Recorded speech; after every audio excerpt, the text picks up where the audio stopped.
Bonjour, alors moi c'est Pierre, je suis UX designer chez Incognito depuis janvier 2021. Et avant d'arriver dans l'agence, j'ai travaillé un petit peu en marketing digital après avoir été diplômé en école de commerce.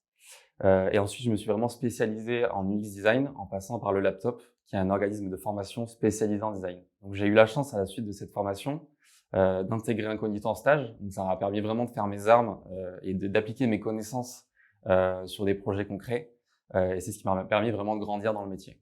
Mon travail en tant que UX designer chez Incognito consiste à vraiment travailler sur la phase de conception de tous les projets digitaux.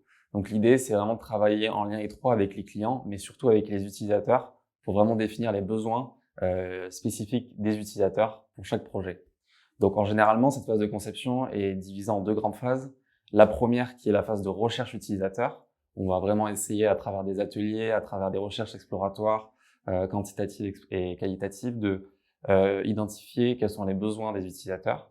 Une fois qu'on a identifié ces besoins, on passe à la deuxième phase de l'étape de conception qui consiste à produire, mettre en forme une interface. Et donc ça passe par la production de wireframes que l'on va produire grâce à un logiciel que l'on utilise qui s'appelle Figma, qui est un logiciel d'interface utilisateur.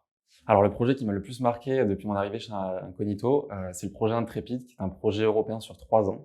Donc en fait, c'est un projet sous forme de consortium où il y a de nombreux intervenants, de nombreuses entreprises. Et donc ce qui est intéressant, c'est qu'on apprend des différentes spécialités de chaque entreprise.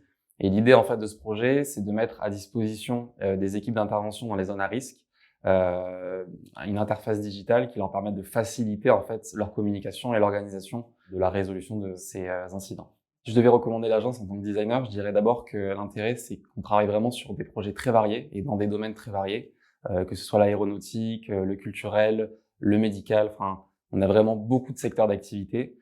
Et donc, ce qui est intéressant, c'est que pour un designer, chaque mission est différente, chaque problématique aussi est différente, et ça, c'est vraiment stimulant.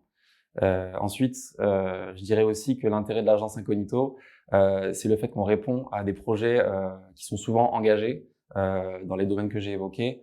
Et donc, ça donne vraiment du sens à notre métier. Et ça, c'est aussi un très bon point.